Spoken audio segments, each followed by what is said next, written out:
মাটিয়ালি ব্লকের বড়দিঘি চা বাগানের টিলাবাড়ি ডিভিশনে ওজন লাইনে বর্তমানে তালাবন্ধ অবস্থায় পড়ে রয়েছে ঝাঁ চকচকে উপস্বাস্থ্য কেন্দ্রের ভবন।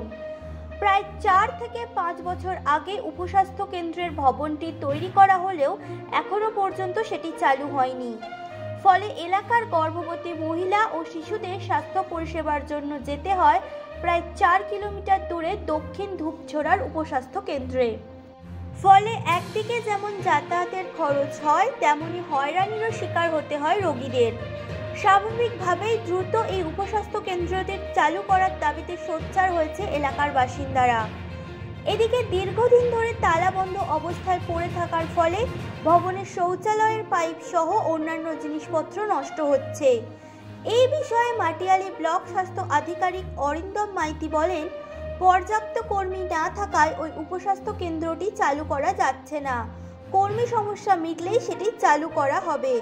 উল্লেখ্য, টিলাবাড়ি ওজন লাইন এলাকার মাটিয়ালি পঞ্চায়েত সমিতির তরফে ওই ভবনটি তৈরি করা হয়। 2020 সালের 25শে মে থেকে ওই ভবন তৈরির কাজ শুরু হয়। ভবনটি তৈরিতে ব্যয় করা হয়েছে প্রায় 9,42,000 টাকা। তৈরির পরেও বর্তমানে সেটি তালাবন্ধ অবস্থায় পড়ে রয়েছে। এতেই ক্ষোভ বাড়ছে স্থানীয়দের। এলাকার বাসিন্দা সুবন্তি খেরিয়া চাঁদনি খেরিয়া বলেন, তৈরির পরেও প্রায় 4 থেকে 5 বছর ধরে ভবনটি তালাবন্ধ অবস্থায় পড়ে রয়েছে। সেটিকে চালু করার কোনো উদ্যোগই নেওয়া হচ্ছে না। উপস্বাস্থ্য কেন্দ্রটি চালু না করার ফলে এলাকাবাসীকে দূরবর্তী দক্ষিণ ধূপঝোড়া উপস্বাস্থ্য কেন্দ্রে যেতে হয় স্বাস্থ্য পরিষেবা নেওয়ার জন্য।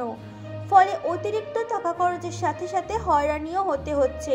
তাই দ্রুত উপস্বাস্থ্য কেন্দ্রটি চালু করা দরকার। মানুষের পাশে, মানুষের সাথে আমরা আছি এই বাংলাতে। আপনারা দেখছেন সংবাদ শিরোনাম। দেখলেন তো অনেক কিছু, এবার দেখুন নতুন কিছু।